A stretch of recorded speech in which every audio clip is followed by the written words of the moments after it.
ஆயத்தப்படு.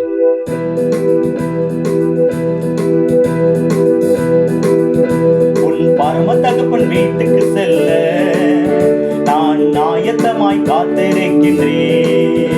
நான் எப்பொழுதும் என் நேரமும் ஆயத்தமாய் காத்திருக்கின்றேன். என் பரம தகப்பன் வீட்டுக்கு செல்ல நான் ஆயத்தமாய் காத்திருக்கின்றேன். நான் எப்பொழுதும் என் நேரமும் ஆயத்தமாய் காத்திருக்கின்றேன். அவர் வருகை வரையும் அவர் அன்பிலே என்றும் நிலைத்திருப்பேன். என் பிதாவின் வீட்டுக்கு செல்லும் வரையும் நித்தம் என்னை நடத்திடுவார். என் பரம தகப்பன் வீட்டுக்கு செல்ல நான் ஆயத்தமாய் காத்திருக்கின்றேன். நான் எப்பொழுதும் என் நேரமும் ஆயத்தமாய் காத்திருக்கின்றேன். ஹல்லேலூயா. இது அப்போஸ்தலர் 17:11 வார்த்தைகள். அந்த விரேய பட்டணத்தார் மனோவாஞ்சியாய் வசனத்தை ஏற்றுக்கொண்டு காரியங்கள் இப்படி இருக்கிறதா என்று தினந்தோறும் வேத வாக்கியங்களை ஆராய்ந்து பார்த்ததினால் அந்த தெசலோனிக்கே பட்டணத்தில் உள்ளவர்களை பார்க்கிலும் நற்குணசாலிகளாக இருந்தார்கள். தினந்தோறும் வேத வாக்கியங்களை ஆராய்ந்து நான் பார்க்கின்றேன். தினந்தோறும் வேத வாக்கியங்களை ஆராய்ந்து நான் பார்க்கின்றேன். மணவாளன் இயேசு எப்போது வருவார் என்று காத்திருக்கின்றேன். என் மணவாளன் இயேசு எப்போது வருவார் என்று காத்திருக்கின்றேன். என் பரம தகப்பன் வீட்டுக்கு செல்ல நான் ஆயத்தமாய் காத்திருக்கின்றேன்.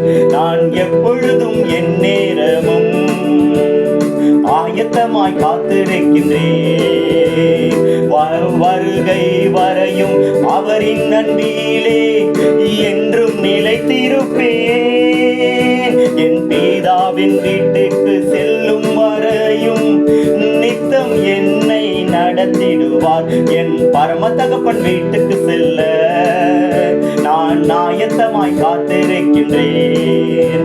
நான் எப்பொழுதும் என் நேரமும் ஆயத்தமாய் காத்திருக்கின்றேன். அவர் நினையாத நாளிலே மனுஷகுமாரன் வருவார். ஆதலால் நீங்கள் எப்பொழுது விழித்திருக்கிறவர்களாய் ஆயத்தப்படுங்கள். மத்தேயு 24:49. என் பரம தகப்பன் வீட்டுக்கு செல்ல நான் ஆயத்தமாய் காத்திருக்கின்றேன். நான் எப்பொழுதும் என் நேரமும் நான் ஆயத்தமாய் காத்திருக்கின்றேன். அவரே எனக்கு உதவி செய்கின்றார். எப்பொழுதும் என்னுடனே இருக்கின்றார். அவரே எனக்கு உதவி செய்கின்றார். எப்பொழுதும் என்னுடனே இருக்கின்றார்.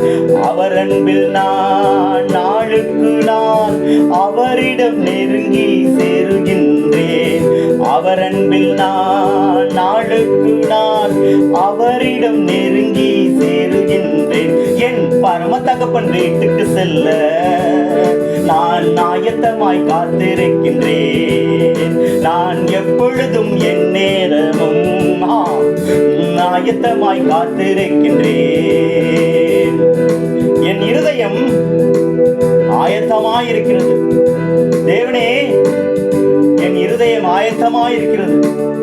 நான் பாடி கீர்த்தனம் பண்ணுவேன் என்று சொல்லி சங்கீதக்காரன் தன் இருதயத்தை எப்பொழுதும் ஆயத்தம் பண்ணி வைத்திருக்கிறான். நீ ஆயத்தப்படு. உன்னுடனே கூடிய கூட்டத்தை எல்லா கூட்டத்தையும் நீ ஆயத்தப்படுத்து.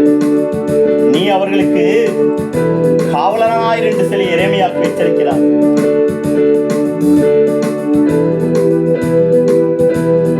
இயேசுவின் மீது நம்பிக்கையோடு என்றும் நான் இருக்கின்றேன். இயேசுவின் மீது நம்பிக்கையோடு என்றும் நான் இருக்கின்றேன். என்னை பாவத்தில் இருந்து மீட்டெடுத்தார். பரிசுத்த வாழ்வை எனக்கு எனக்கு தந்தார். என்னை பாவத்தில் இருந்து மீட்டெடுத்தார். பரிசுத்த வாழ்வை எனக்கு தந்தார். என் பரம தகப்பன் வீட்டுக்கு செல்ல நான் ஆயத்தமாய் காத்திருக்கின்றேன். நான் எப்பொழுதும் என் நேரமும் நான் ஆயத்தமாய் காத்திருக்கின்றேன். அவர் வருகை வரையும் அவரின் அன்பிலே என்றும் நிலைத்திருப்பேன். அவன் பிதாவின் வீட்டுக்கு செல்லும் வரையும் நித்தம் என்னை நடத்திடுவார். என் பரம தகப்பன் வீட்டுக்கு செல்ல நான் ஆயத்தமாய் காத்திருக்கின்றேன். நான் எப்பொழுதும் என் நேரமும் நான் ஆயத்தமாய் காத்திருக்கின்றேன். இதோ அவர் திருடன் வருகிற விதமாய் அவர் நினையாத நாளிலே வருவார். அப்பொழுது பரலோக ராஜ்யம் தங்கள் தீவட்டிகளை கொண்டு சென்ற மணவாளனை எதிர்கொண்டு சென்ற அந்த 10 கன்னிகைகளுக்கு ஒப்பாயிருக்கிறது. அந்த 10 கன்னிகைகள் 5 பேர் புத்தியாய் தங்கள் தீவட்டிகளுக்கு எண்ணெயை கொண்டு சென்றார்கள். ஆனால் 5 பேர் எண்ணெயை மறந்து போனார்கள். இந்த மணவாளன் ஒருவேளை அறியும்போது அந்த 5 பேர் மாத்திரம் பிரவேசித்தார்கள். அந்த 5 பேருக்கு கதவு அடைக்கப்பட்டது. என் பரம தகப்பன் வீட்டுக்கு செல்ல நான் ஆயத்தமாய் காத்திருக்கின்றேன். நான் எப்பொழுதும் என் நேரமும் நான் ஆயத்தமாய் காத்திருக்கின்றேன். அவர் வருகை வரையும் அவரின் அன்பிலே என்றும் நிலைத்திருப்பேன். அன்பிதாவின் வீட்டுக்கு செல்லும் வரையும் நித்தம் என்னை நடத்திடுவார். என் பரம தகப்பன் வீட்டுக்கு செல்ல நான் ஆயத்தமாய் காத்திருக்கின்றேன். நான் எப்பொழுதும் என் நேரமும் நான் ஆயத்தமாய் காத்திருக்கின்றேன்.